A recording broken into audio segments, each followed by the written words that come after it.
Ricky Glaser here, welcome back to another video. I'm out here at the Braille house. You know, I was thinking about some of the tricks that I've tried in the past but never done, and one comes to mind. Backside 5-0 varial heel flip out. And I see this beautiful 3-block. No one ever really skates it as a ledge. So I'm thinking I come up here, back 5 beautifully, varial heel out, boom, down the bank. I feel like that's a kind of cool take on the 3-block. I feel like it would be pretty challenging. I want to warm up my legs. You know, I always skate ledges, so why don't we skate over the ledge, do a bit of pop training. So let's get it on this black bench right here.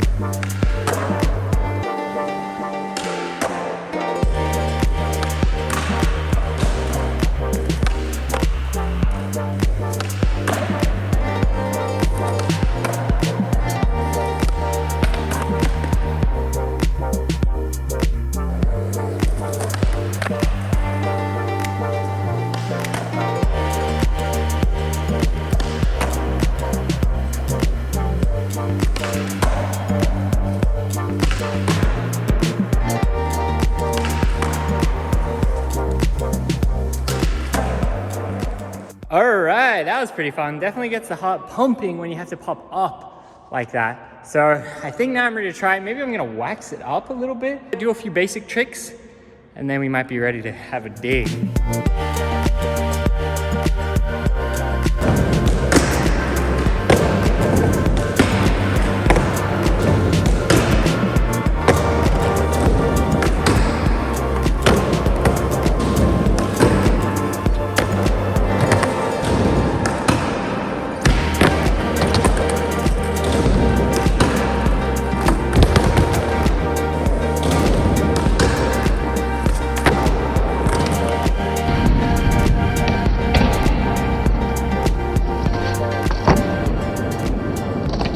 Kickflip wasn't too difficult. Sometimes that trick can really give you trouble, but I think I'm ready to run it. Varial heel out.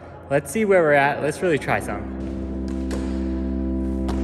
Alright guys, I thought I would come in here and do a little bit of a voiceover action. You know, when I'm trying tricks, it is hard for me to take myself out of the moment to explain my thoughts and my feelings, so I thought I would come and do it on the voiceover this time and see how that goes. So the first thing I ever do when I try a trick is I really try to get the angle down and the speed down. I think that's an important thing. People never really talk about it, but to me that's really, really important. I want to be consistent. I want to kind of be in like a rhythm. So I quite like skating by myself because I can be the exact rhythm that I want. When there's a bunch of other people around, maybe they take longer, they take shorter, it kind of ends up that I stand around and kind of like miss my rhythm a bit. So I always try to like be in my best possible frame of mind when approaching the trick. I just want to forget everything else and just really be focused on trying the trick.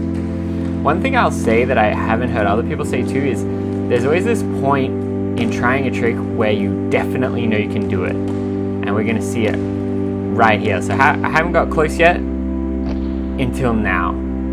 When I see that happens, I say, oh, okay, it's impossible for me to be able to get that close and to not be able to do it.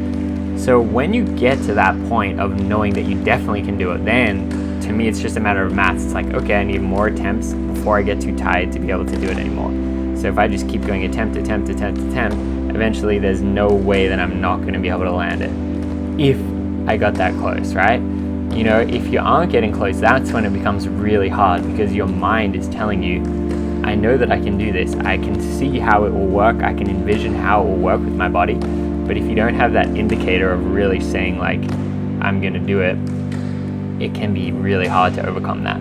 But when you get through that point of saying, I'm definitely gonna land it, that's what can bring you back coming again and again and again, because if you did get that close, there's no reason that you won't get it eventually. It's just a matter of time.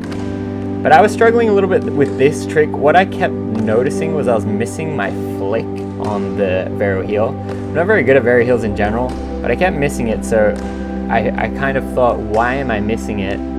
It's because I'm spinning the board from the back. Because it's locked onto the coping, it's spinning a little bit different if I was popping. It's spinning a little bit faster, so that's resulting in my front foot just missing the flick.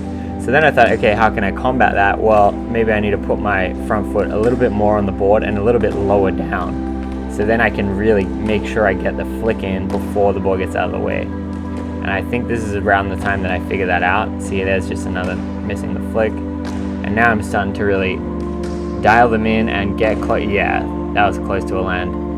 And really just stay on top of it.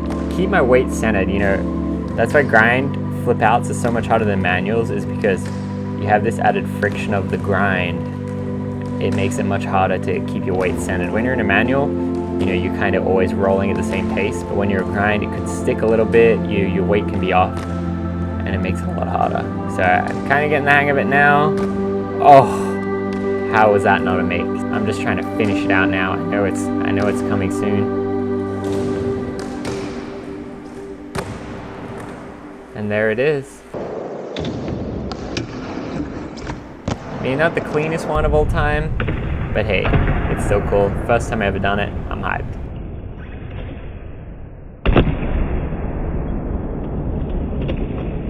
All right, there we go. Nice little make. Woo! That took quite a lot out of me, honestly. Little sketch, but hey, I've never done that trick before, and I think that's cool. Now let's take a little minute to talk about skating. People always say to me, Ricky, I love your style. And I say, thank you for the compliment, but I don't think I have good style at all. And I don't think that they mean that I have good style. I don't think that they mean when they watch me do a kickflip, they say, wow, perfect style. I think it's neutral at best. What I think they mean is they say, Ricky, I love your approach to how you choose to utilize your skateboarding. And that I will take the compliment. So if you have a look here, we got a ramp to a ledge to a ramp. The way that we can effectively use this, with a back five, it's pretty low, pretty easy to get in. With a Vero heel, we don't even need to get it all the way around to land and go out of there.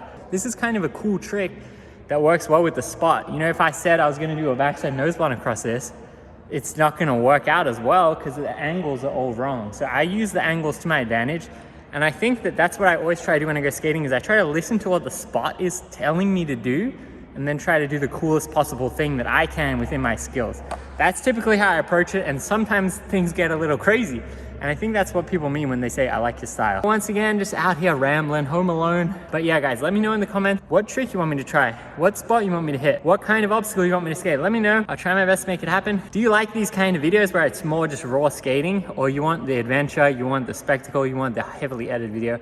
Let me know. I'm still trying to figure out this thing. I think I can make YouTube work, but I just got to keep grinding and keep immersing myself with you guys, with other YouTubers, and just with skateboarding and YouTube skateboarding, and just keep skating, you know. I've been feeling a bit rusty, so I'm enjoying pushing myself skating this kind of way. So I hope you like that. That's it for this video. I like skate.